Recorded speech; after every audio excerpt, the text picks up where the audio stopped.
Hi there, it's Tracy Kiernan from stepbysteppainting.net, and this acrylic painting tutorial is going to show you how to paint a Christmas fireplace on an 11 by 14 inch canvas. You can customize the names of the stockings, and we are going to go ahead and get started. So before I do any painting, I'm going to actually draw the fireplace first using a T-square ruler and a pencil. So I recommend using the T-square ruler so your lines will be parallel and perpendicular.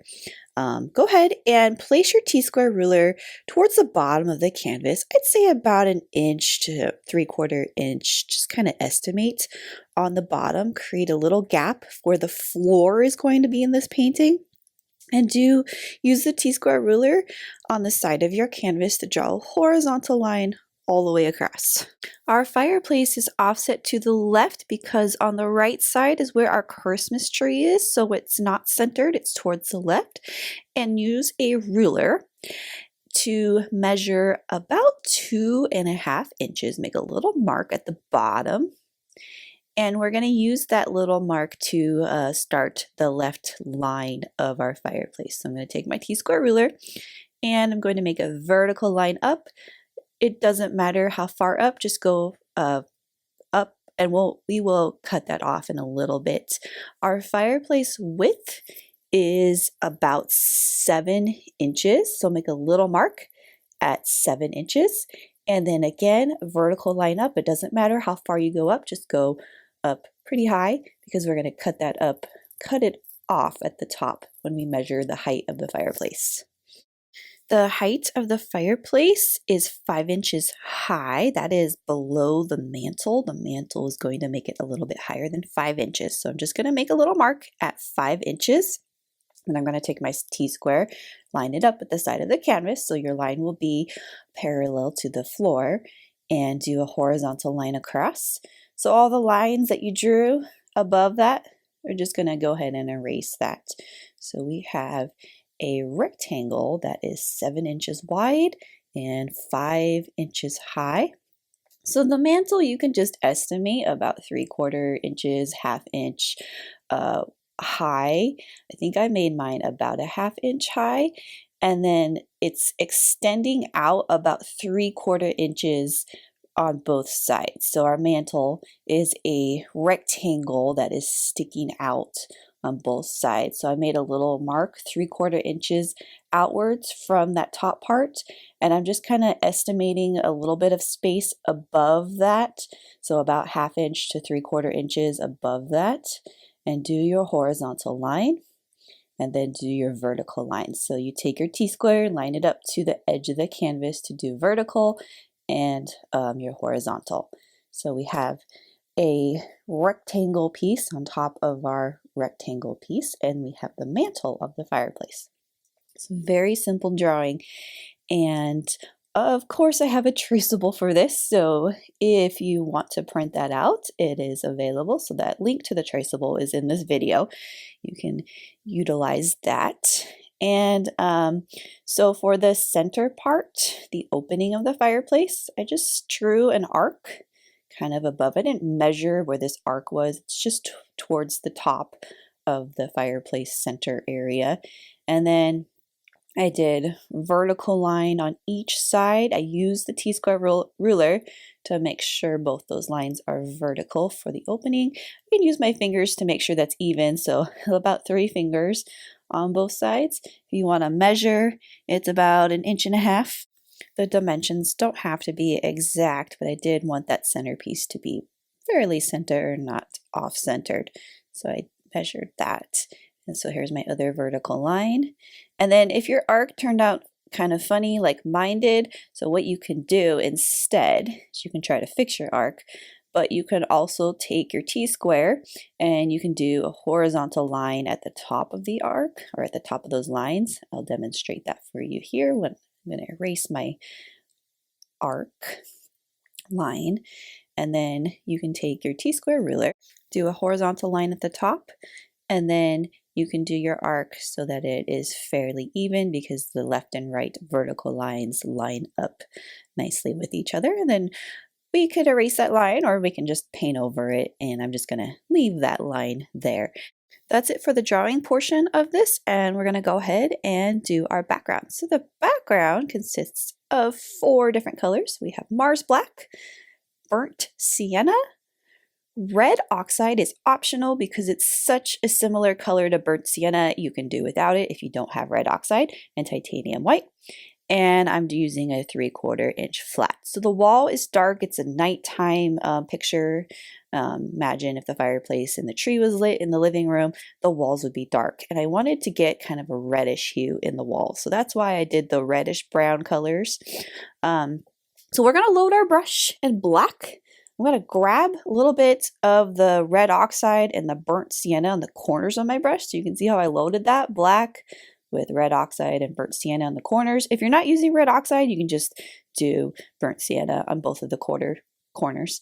And I'm going to paint around the fireplace, and this is going to turn out fairly dark. So there's also some water on my brush too, so that's going to allow the colors to kind of smooth together on the canvas, how they glide together on the canvas. And so I'm just going to be very careful. So I suppose you can use paint tape to tape your fireplace off. That's an option that I thought about. I just did not do. I decided I was going to be very careful. But basically, I'm just using my brush, the flat brush, to cut in around the edges. It doesn't matter the direction of your strokes right now, just whatever feels more comfortable so that you can cut in around that shape of the fireplace. So it's going to come off dark, a little bit of a reddish hue in that black, and that's kind of what we want. The fireplace would have a shadow, that would be a shadowy part of the wall, and so it's supposed to be fairly dark. But it doesn't have to be consistent. So like that time I grabbed a little bit more of the reddish brown color. When I'm saying reddish brown, it's referring to the Red Oxide and the Burnt Sienna, those 2 similar colors. So when I'm reloading my brush, I'm just kind of grabbing different amounts of black and the reddish brown colors, and I'm just doing the best I can to really cut in around that shape. I don't want to lose my fireplace shape. I want to take my time. The paint is gliding nicely just because of that little bit of water on my brush. If yours isn't, you can grab a little bit of water on your bristles, just not too much. You don't want the paint to drip down into your fireplace shape. That wouldn't be very fun.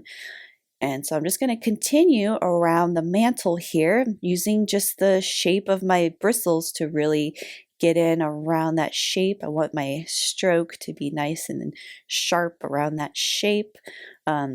Reload the brush. You can add just a teeny bit of water on that tip of your brush. Reload it in that color. The color should be very dark here. Again, it's a shadowy part of the wall because it's around that fireplace. The other parts of the walls are going to be a little bit lighter, and we're going to vary the colors a bit more. But we're just making sure we get around that shape very nicely. And you can just use the tip of your brush to really define that shape of the fireplace. So as you work your way outwards from your shape that you cut in, you can go ahead and start filling the wall. So all that white space, all the negative space around that fireplace is going to be filled in, and we can start introducing the color white. The titanium white color, you just want to be really careful when you grab that white not to do too much, because again, it's a dark room and we want our walls to be fairly dark. And so just a little bit of white kind of helps with the blending, but we don't want too much white, if that makes sense. So I'm just going to continue filling in my entire canvas. The idea is to do up and down strokes, and the colors are just gently blending together. So triple loading your brush in white and black and brown and red oxide, the reddish browns, and just it's kind of like a calico cat color combination. You're just letting those colors gently blend together, but not over blending it. Yours will look different from mine because your colors will blend differently. You'll grab different amounts of one color. You just want to be careful not to grab too much black and too much white, because too much black, your background will just turn solid black. I suppose if you wanted to simplify this painting, you could do a solid black color. I thought about doing that. That might work. It might give a good amount of contrast with the rest of the things in this painting. If you wanted to do like a solid dark brown color, that's a possibility, but I really like doing this kind of background. I like letting those colors just blend, and it creates some really pretty abstract effects. So you just make sure that everything's going up and down, a little bit of water to help that paint glide across the canvas. Notice how the fireplace, it's kind of dark and shadowy around the shape, but then there's some lighter parts on the outer parts of it. We're utilizing the white in some of the outer parts to make some of the wall look like it's bright in some areas, kind of dark in other areas. So maybe some things in the room are casting different shadows. So that is pretty much it. I'm going to go silent here for a little bit while I finish up this step.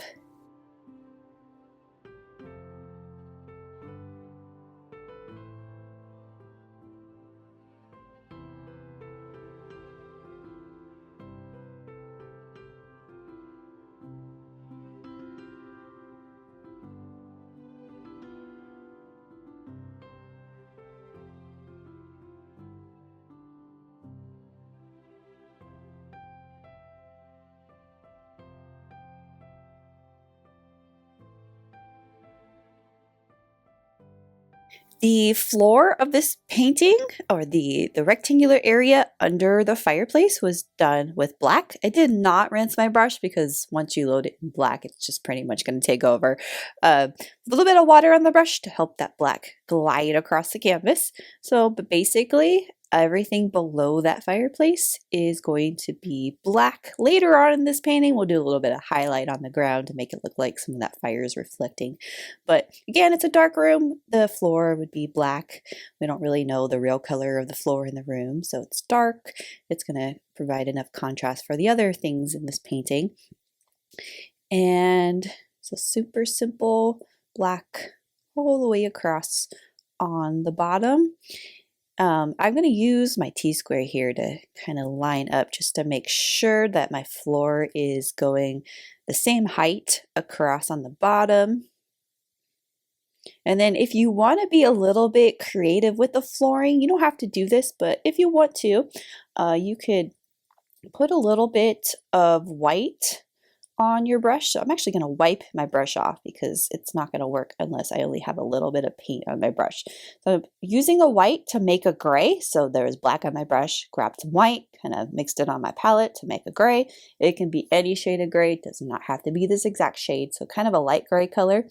And again, it's going to get darker because of that black. So, but using that tip of my brush, I'm just doing kind of an edging on the bottom. So just underneath the fireplace, just a little bit of gray right there at the top, a little bit of edging right there at the top.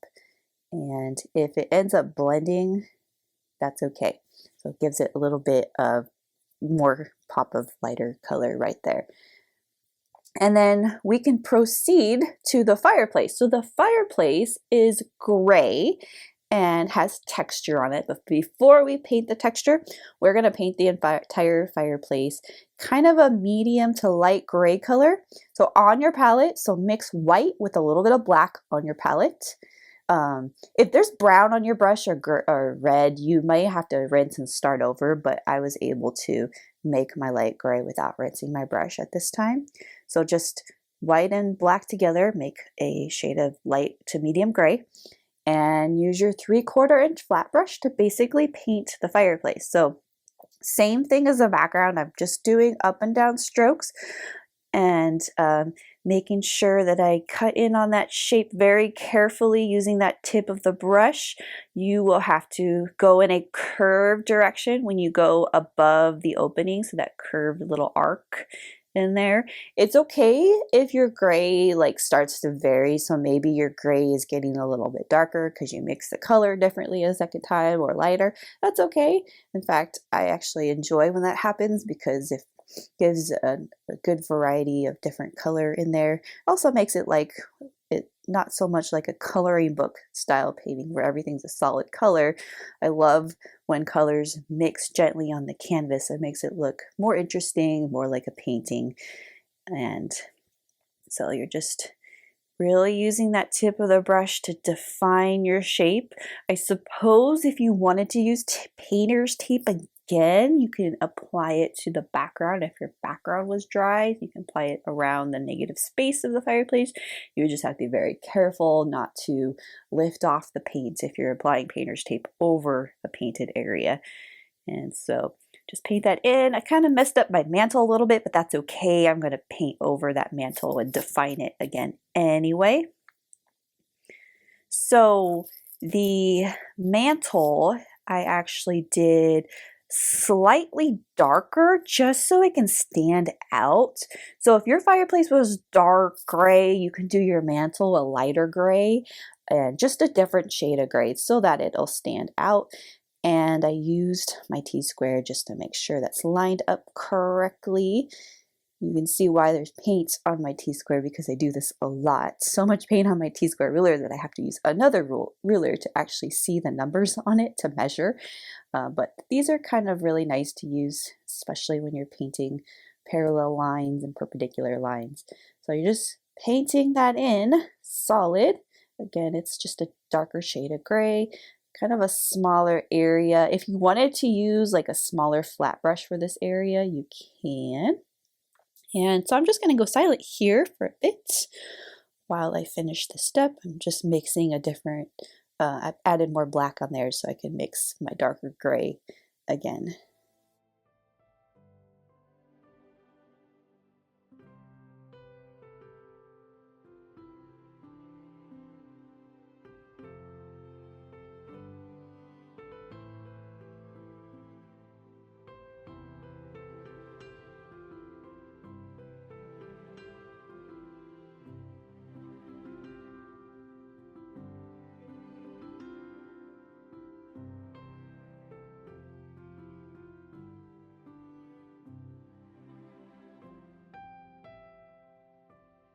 The next thing I'm going to do is paint the inside of a fireplace black. I did not rinse my brush because black is going to pretty much take over. But if you need to rinse your brush because it's overloaded with all those other gray colors, you certainly can. So this entire arc inside area is black. Utilize that brush to really cut in on the edges of those lines, curved strokes at the top. The inner part, I actually did like expressive strokes in the middle just for fun, but you don't have to do it that way if you don't want. And just fill in that inner shape with solid black.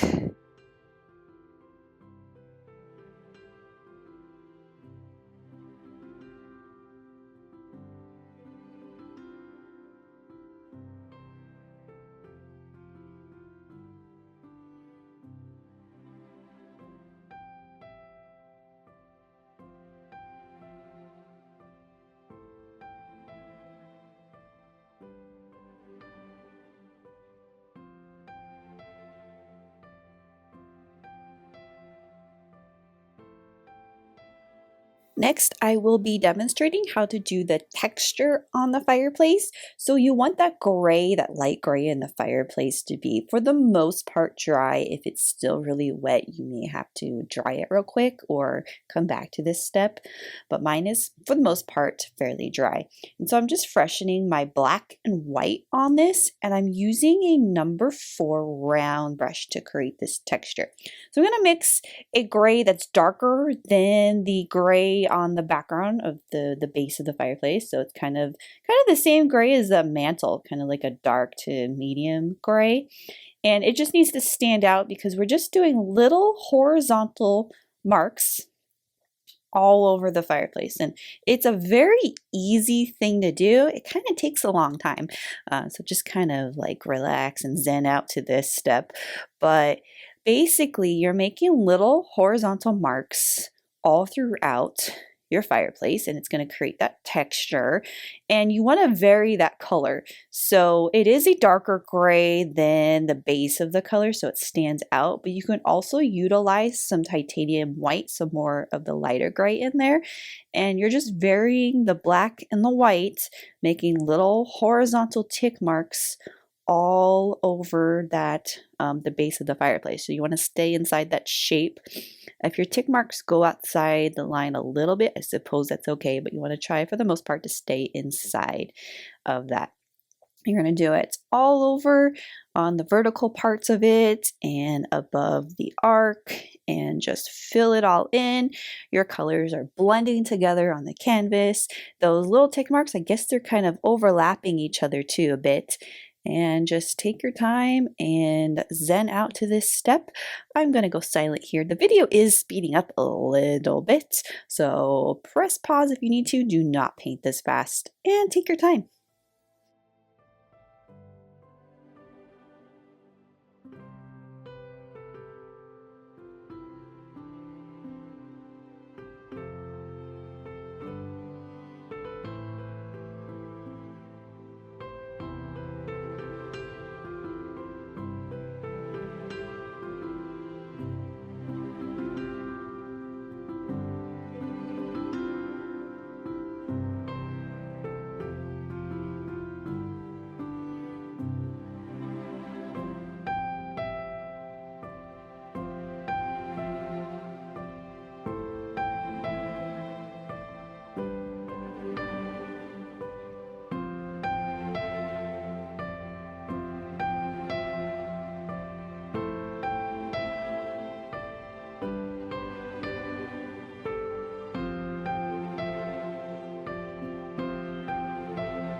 Go ahead and rinse your brush when you're done with all your texture, and we're going to do some outlining with the titanium white.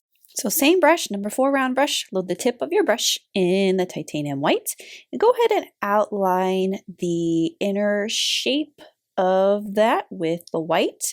This is going to really bring some contrast in our fireplace, allow it to look like it's got some highlight from that fire hitting that edging so it's bright and white, but also help to define the shape as well.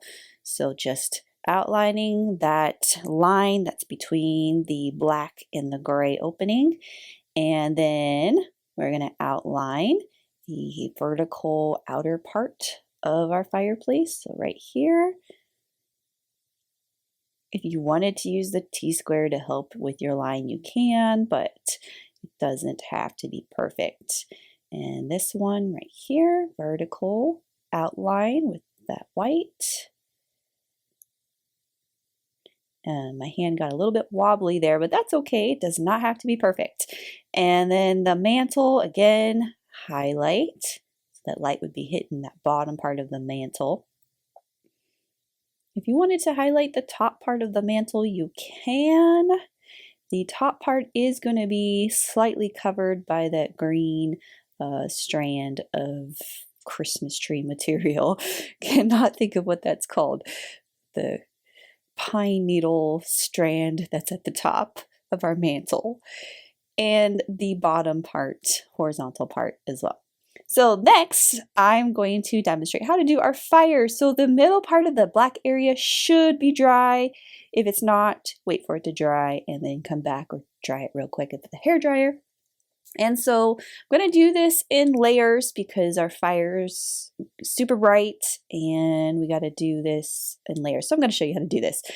I'm going to start with my 3/4 flat brush and the color Cad Orange. So Cad Orange is very translucent. So what I'm doing is I'm doing the glow, that orange glow that's emitted in our inside. I'm not doing a fire right now. I'm just doing an orange glow. And our Cad Orange hue is conveniently translucent to where it's going to have a lot of that black show through. And in fact, I'm going to take my finger and smear it. So imagine you're painting like an orange glow smoky area on the inside of your fireplace. You don't have to cover all that black up. You can see I took up the majority of it, but there's a lot of black. So Cad Orange Hue, it's got that translucent little symbol on the tube of paint because it's not going to show up. It's not going to give coverage. It's going to be see-through. So you can see the orange glowy area. That's what we created first. And then we're going to do our next layer and actually paint a fire shape. So I'm going to go back to my number 4 round brush. This is loaded in the orange, and I'm going to define the outer shape of my flame. So I'm just painting in kind of the sketchy sort of strokes, like if I was sketching with a pencil. I'm sketching a flame with my orange, and I'm just kind of doing the outer part of it. I'm not painting the inner part of it yet.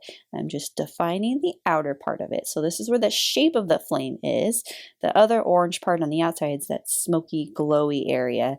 So I'm not painting that. I'm defining my flame shape. Little curved strokes to make the shape of my flame. You can make your shape differently. Mine's large and goes all the way to the top. Big, bold flame that I'm painting here. And so there's the outer part of it. And I could add a little bit more orange on the inner part. The flame, if you look at the final results, it's super bright on the inside. So we're going to add some more layers to that and utilize the color yellow. So this is primary yellow. I'm going to load my palette with that, and also grab some titanium white if you need to freshen up that white on your palette. Titanium white will allow our yellow to be super bright. But first, I wiped my brush off and grabbed that yellow. So I'm going to start with the yellow, and I'm going to start painting the inner part of the flame. So here's another layer. The inner part is more of a yellow color. So I'm just adding some of those curvy sort of strokes in the inner part and the inner top part. I'm not trying to paint over my orange. I'm just adding this as another layer to my flame. Maybe there's some few yellow strokes on the outer part, but the yellow is mostly on the inner part and the bottom part. So I have that. And then here's my titanium white I was just talking about. So if we mix white and yellow together, it's going to make an opaque and bright yellow. So this yellow is going to give coverage. It's not going to be translucent. It's going to be bright and opaque, and it's going to allow the center part of our flame to be super bright. So I'm just adding this on the center part of the flame, and you can even add a little bit more white in there to add some brighter strokes in there. This is just on the middle part. So our flame is getting brighter and brighter and brighter as we add more strokes in the middle part of it.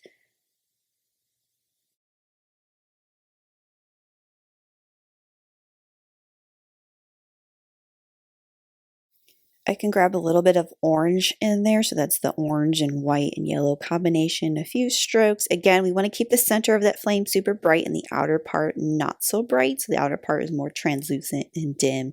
Later on when this dries, I'll go back in with another coat of bright yellow in the center to make that center part of the flame super bright, but that has to dry before that can happen. And so I'm going to transition here to the stockings next. And our stockings are going to be, I recommend drawing them first, unless you feel confident you want to just paint them in. But I'm using a chalk pencil. It's a white pencil. You can use a white color pencil or just a regular pencil. It likely will show up, but I'm using the white so it shows up on the video. So basically, I'm doing the stocking, so it's like a little curvy rectangular oval shape at the top that's going diagonal slanted, and then the stocking shape, so like a backwards letter L that's kind of curvy. So you can do as many stockings as you want. I'm doing 4. So if you're doing this like as a family picture, you can do as many in your family, and maybe like a lot of stockings if you have a large family. So it's up to you how many stockings you want to do, or you can just not do stockings if you want to simplify this painting. But I think the bright red in the stockings really brings out the Christmas scene in this picture. So just drawing them, trying to make them fairly even. It's kind of an awkward drawing because it's at an angle, so I find it easy to start at the top with that angled rectangle shape, but then that backwards L shape's a little bit awkward to do. Again, it does not have to be perfect. So I did 4 stocking drawings, and then I'm going to go ahead and paint them in. So this color red is called Pyrrole Red, and it's a very opaque red, a very bright red, so I don't have to do any white coat first. I'm using the number 4 round brush to paint it in. So by coverage, I mean that a lot of reds are translucent and see-through and don't give good coverage. This one does. If you're using a different red and you're painting it and it's dark and see-through, I recommend painting your stockings white first, letting that white dry, and then going back over with red or whatever color choice. You can change the color of the stockings if you want. But this red does not need a white coat first. It's nice and bright the first time around. That's why I chose that particular shade of red.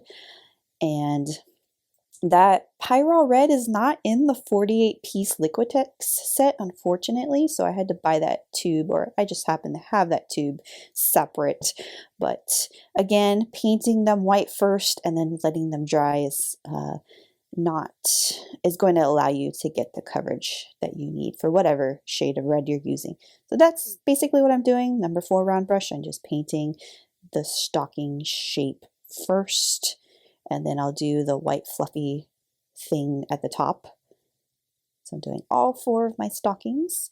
Does not have to be perfect. They're kind of different. Some of them, the one on the right is kind of smaller, but again, that's okay.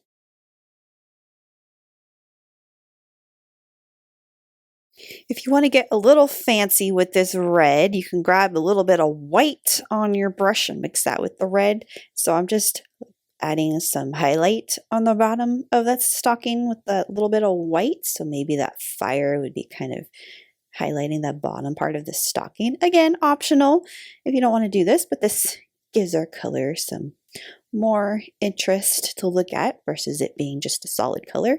So just taking that white, I mixed with the white with the red, just doing a little bit of lighter red on the bottom and just kind of blending it with the rest of the stocking.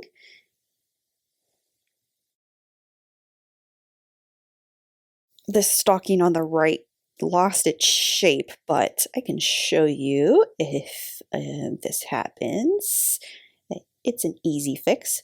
So I lost the shape. The shape got a little bit too large.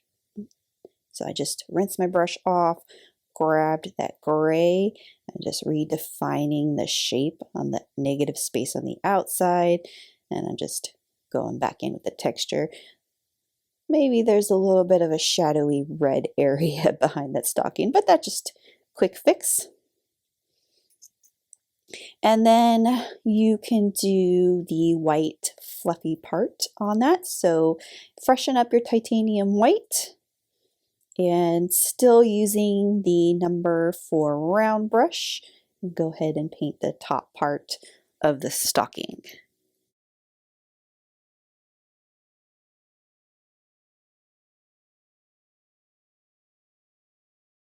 The red kind of blended in a little bit with that white, and that's okay if that happens. We can just call it shading.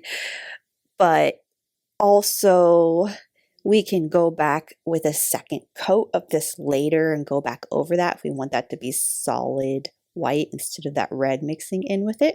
Or what we could have done was we could have dried it and then do the white part. So different fixes for that. So don't freak out if your red starts mixing in with that white.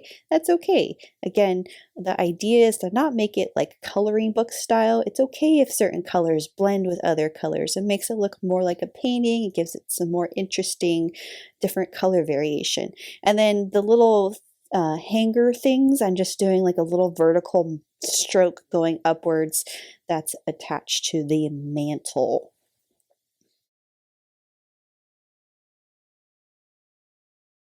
And then if we want to add a little gray shadow into the stocking, again optional, but this can be kind of fun if you want to kind of vary your color. did a little pop of gray stroke on the top. The light would be reflecting on the bottom, so the shadowy area would be on the top, and maybe on the left side of the hangers.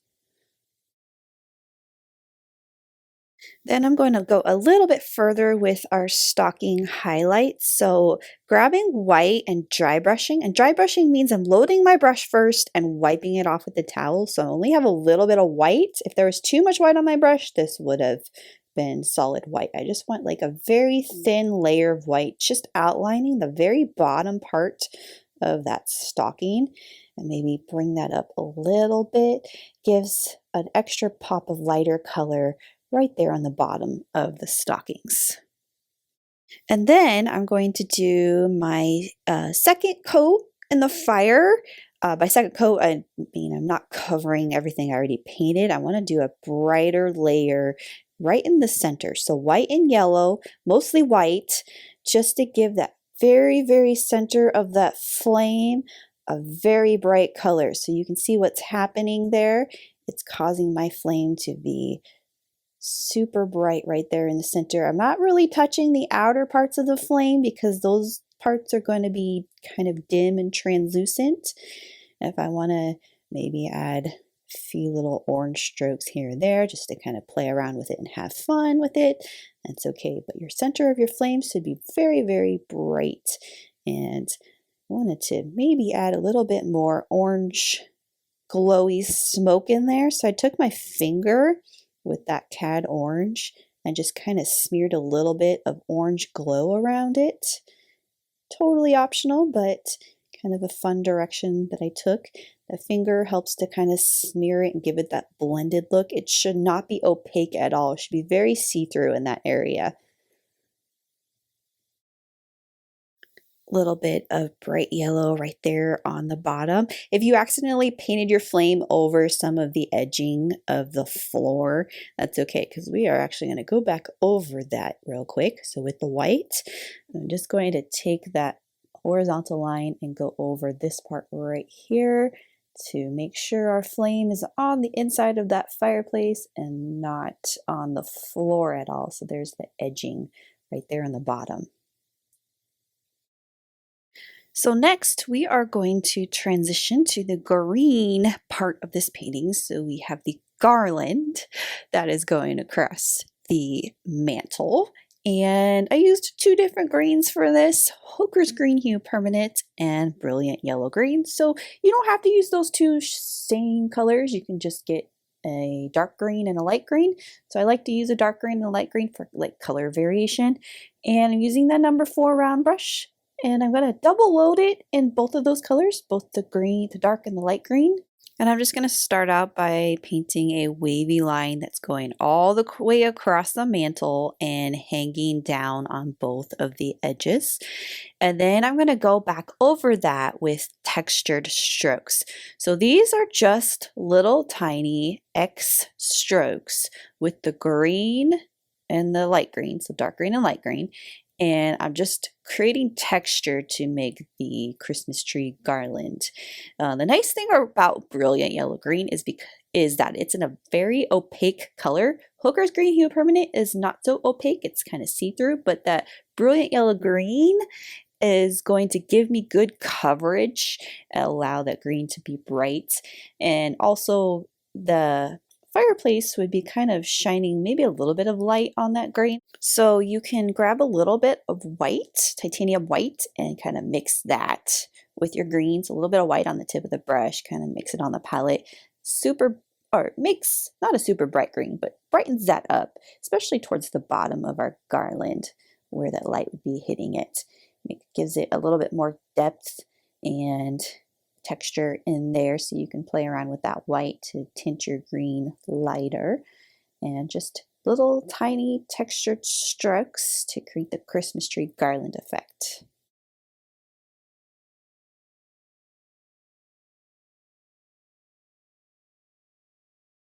Next, I'm going to do the Christmas tree, so take a big deep breath and let it out. A little bit of a challenge if you've not painted pine trees or Christmas trees before, so my technique might go a little bit fast for this. So I recommend watching me first and then doing this if this is your first time. But I'm using a number 8 round brush and I'm loading it in equal parts of the dark green and the light green. And I'm actually going to start at the bottom. So each of these Christmas tree strokes are going from top to bottom. So I'm stroking down and I'm going to do one row at a time, starting at the bottom and then going up. So this bottom tree so each stroke is stroking down. So here's the bottom of the tree. And then I'm going to work my way up and I'm just going to keep doing strokes that stroke down. So when you do the second row, as you stroke down, it's going to overlap your bottom row. And I loaded my brush in a little bit more of the lighter green just so this second row would stand out. So I'm going to kind of alternate it. So this third row that I'm doing is going to have a little bit more of that darker green. Eventually our greens are going to kind of blend together and it's all going to kind of look the same, but it really helps to have each of your rows stand out. So you're just doing the row and you're stroking down, and the tree is a conical shape, so your row is getting less wide as you work your way up. And then I'm going to go back and just kind of go over some of my strokes, and I'll go over my strokes furthermore later on. And so I'm just going to keep working my way up with each row, doing strokes that stroke down, and eventually we're going to get to the top. And I want my tree to be taller than this. So that's where my tree ended up. I'm actually going to force it to be about this tall. So I actually went back at the top and I'm just going to kind of form my tree. So that's the top of it. So I'm still doing those strokes that are stroking down to form that conical shape of the tree. And I'm doing this from the top down so I can get the height of my tree in there, but then I'm going to go back in there and do strokes that go from the bottom up. So I'm just filling the tree, each of the strokes I'm just stroking down with that round brush and filling the tree. Basically the goal here is to get my tree nice and full. I have color variation in that dark and that light green, so the strokes kind of stand out. So I'll go back in with some dark green, and then I'll go back over my strokes. And then I can also introduce the color white in here, so the white will give our green another kind of tint to it. So I can go in there with some of that white and do strokes, and then again I'm going from the bottom, working my way up so that the strokes overlap each other as I create the rows. So just keep going, basically just filling in the tree, making it more full, that textured look, stroking down each of those rows and just loading my brush in different amounts of the white and the light green and that dark green. And you can see how it creates that texture just by going over that and painting those rows from going from the bottom to the top. I'm just kind of filling that out on the outer parts of the tree. And it's okay if your tree overlaps your fireplace a little bit. It's allowed to do that. And I'm just going up. So in this upper area, I guess I'm not putting as much pressure on the brush up here. I'm using more of the tip of the brush versus kind of down at the bottom. I was using more of the bristles, so putting more pressure on the brush on the bottom. So filling up my tree. Can use that white to make some brighter strokes. Eventually the tree is just going to be kind of saturated with paint, so we can't really keep going over it. So we're just going to have to get to a stopping point here, because there's going to be not much else we can do with the tree if there's too much paint on there. We'll have to let it dry if we wanted to touch it up, but I think it looks good for the most part. A few darker strokes in there, here and there. At the very top of the tree, I'm just going to do a vertical line to make that top piece. And then I'll go in and maybe add a little bit of that lighter green in my garland. Just add some pops of that light green in there. And we also have a wreath in this painting, optional, but it is a fun decoration that we can use to fill the space up here. So this is just a little 5-ounce little cup. You can trace any size circle. I think it's about 3 inches in diameter. So any similar size circle you can use to trace. I'm going to use the bottom of the cup to do the inside circle. So this is just that white chalk pencil. You don't have to do the inside circle. If you want to just do one circle, that helps, but it's just a guideline for our wreath. So when we start doing our leaves on it, it's going to be circular and not another shape. And so same colors, same technique as that garland, only we're going in a circle direction. So that dark green, the light green, and this is that number 8 round brush. I'm just doing those textured little X strokes, and I'm going in a circular direction, and it's creating a wreath. So little X strokes going in a circle.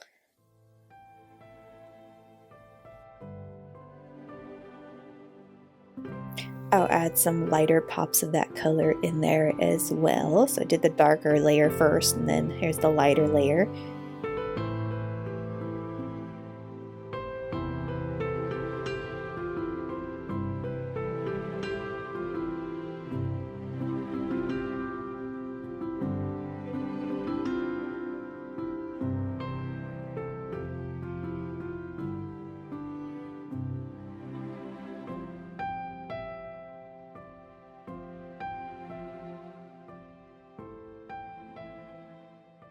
Next, I'm going to rinse and dry. I'm actually going to do the candles next. So there's 4 candles on the left side of the mantle that are kind of situated in the garland.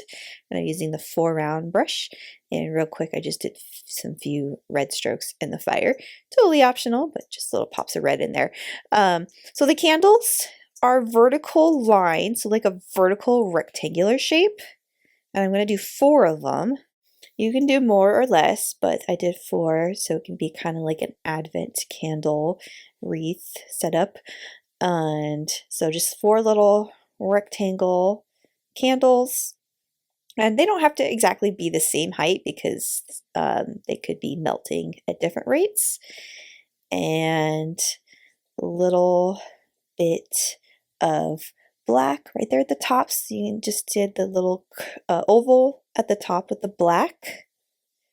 And then we're going to do the little flames on the candles. So this is very similar to how we did the fire, same kind of steps involved, starting with the orange glow in the background. So using the orange.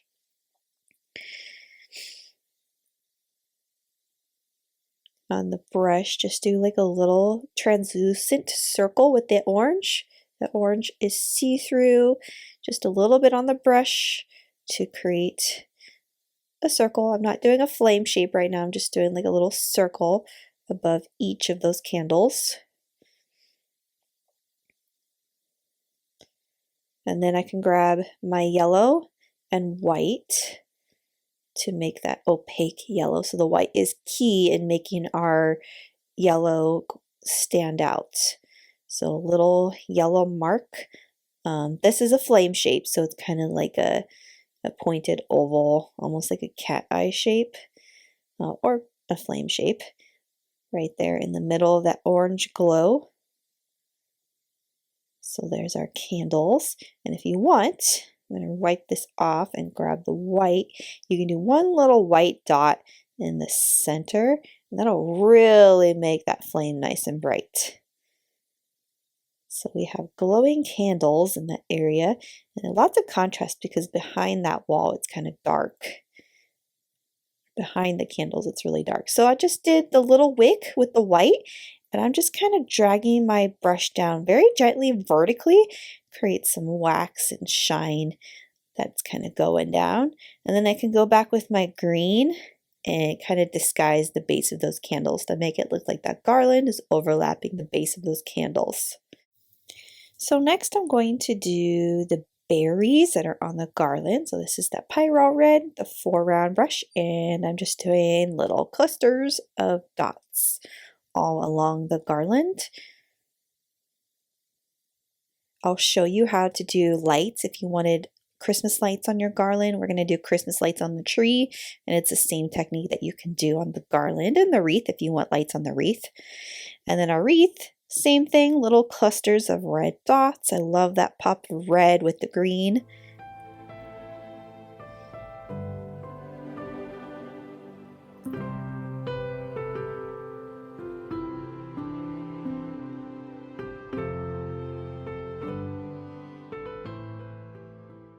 Next, I'm going to do the star on top of the tree, so we'll be using that number 4 round brush for that. Rinse, dry, freshen your yellow, so primary yellow with a little bit of titanium white. Again, that white mixed with the yellow is key to making that yellow bright and opaque against our dark background. And so I'm going to start by painting the base of it, which is a little triangle, little isosceles triangle right there at the top of the tree. And then our star, like if you were drawing a star, that crisscross drawing, draw your star. If you feel more comfortable drawing the star with a pencil first and then filling it in, you can do it that way. And then just fill it in solid yellow.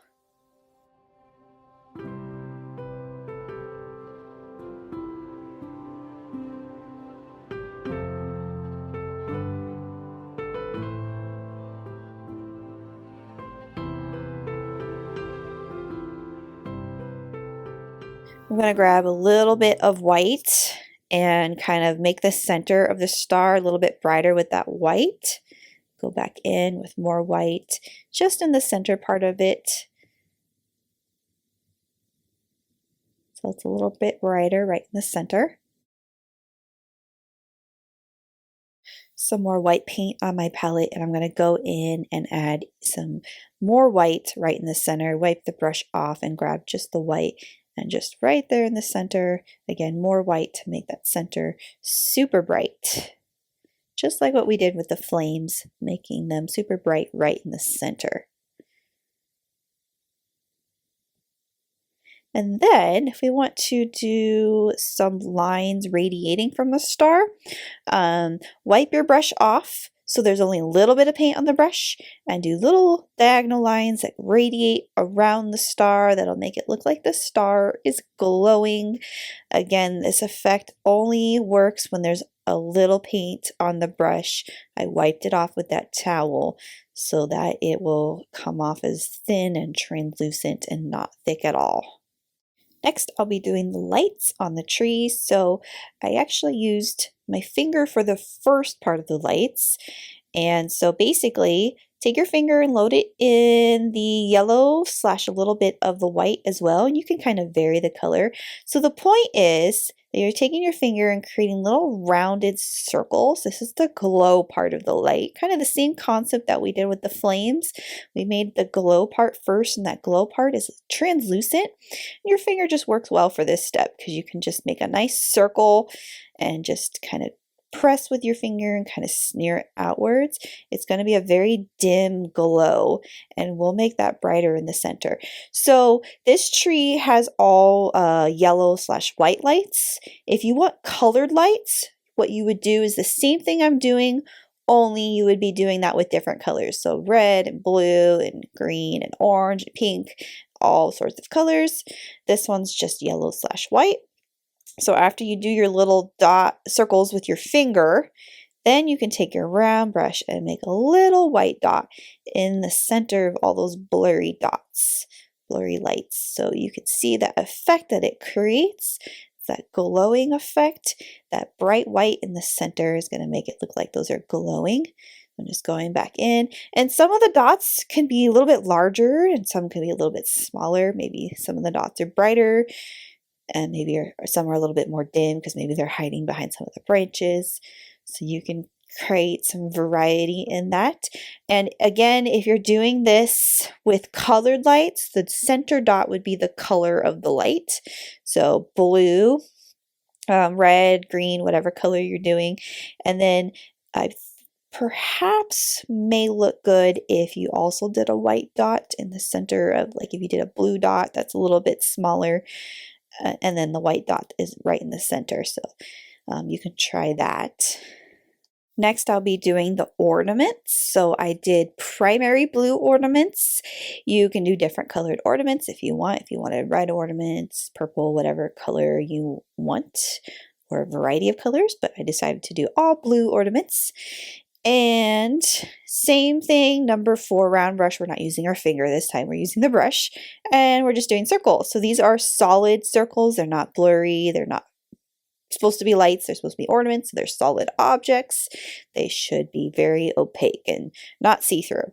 And so just doing blue circles all throughout. I mean, you can get super creative with these decorations. You can do little candy canes, you can do popcorn garland, so many different ways you can decorate your tree.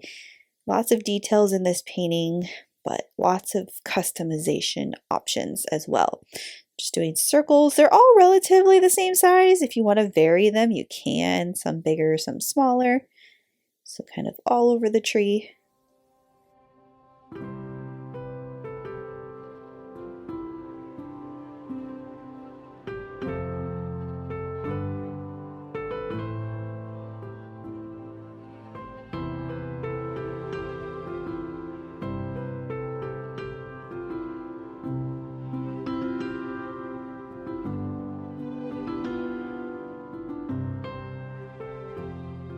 Next, I'm going to do the little highlight on the ornament. So I'm just grabbing my blue and mixing it with white to make a lighter blue. And just on the left side of each of the ornaments, I'm doing a curved stroke on the left side, not on the right. So that's where that light would be hitting it. And some of them I just kind of painted more of a circle and blended that back in. I'm going to freshen up my titanium white here so that I can make my highlight a little bit brighter. So grabbing that white on the tip of the brush, just on the left side, and use some more blue to kind of blend that in a little bit better.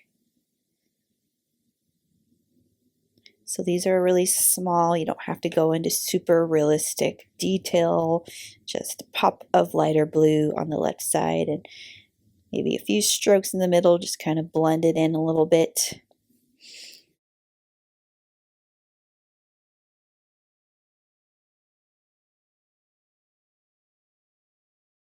I am going to put more lights on my tree next. I'm actually going to do this without the blurry effect. I'm just going to do little white slash maybe white and yellow dots without the blurries. So let me demonstrate what I'm going to do. So white and yellow on the tip of the brush, and I'm just doing little dots. So this creates some more lights. Maybe these lights are not as bright. They're not giving a blurry effect, a glow, and it just adds some more interest in the tree, some more lights. I can grab some white in there, maybe some that are a little bit brighter.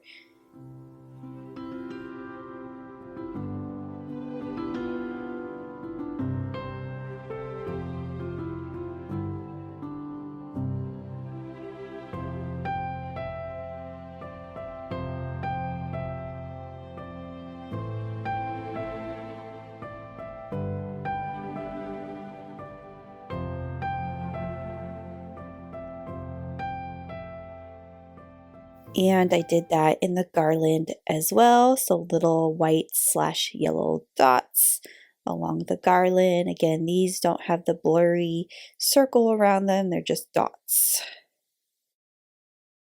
Then I'm going to do the bow on the wreath. So rinse, still using that number 4 round brush and the red. I'm just going to paint a bow. So I did 2 loops on the bottom of the wreath and the little tails hanging down. I can grab some white, go in there with the white, kind of highlight it a little bit, let that white kind of blend with the red. Doesn't have to be perfect. So there's a little bow on the bottom of the wreath. If you want to decorate your wreath other ways, you are welcome to do that. Again, lots of customizable options. If you have any of your white pencil still showing through on the part where we drew even if the stockings, if that has white pencil, you can go ahead and erase that. So these white chalk pencils have a nice eraser on that. That white line comes right off. So that's what I'm doing. I'm just erasing that line. There's no lines on my stockings because I painted over all those lines, but if there were, I could erase that too.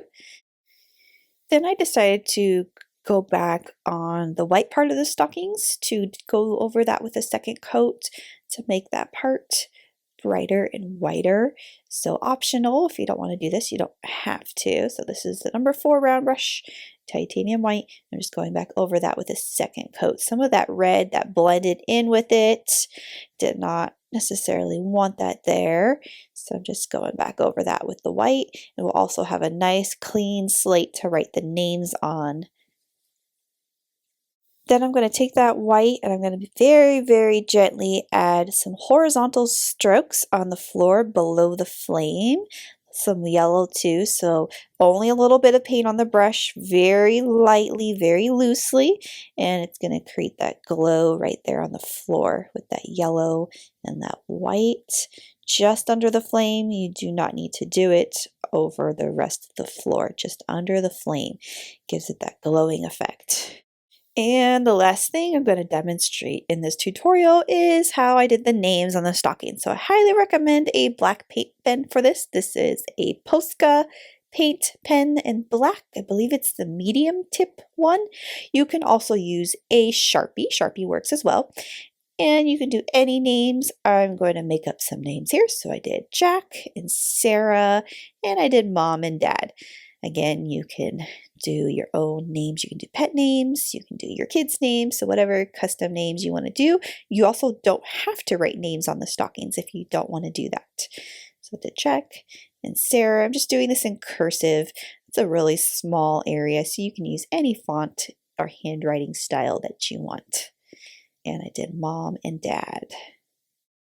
And that is it, my friends. This is the conclusion of how to paint Christmas tree fireplace. A very detailed painting, but fun with all the different techniques and colors and different customizable things that you can do. If you wanted to paint presents, I suppose you can put that kind of in the left part of the fireplace or by the trees. But that's it. Thanks for painting with me, and thanks for watching.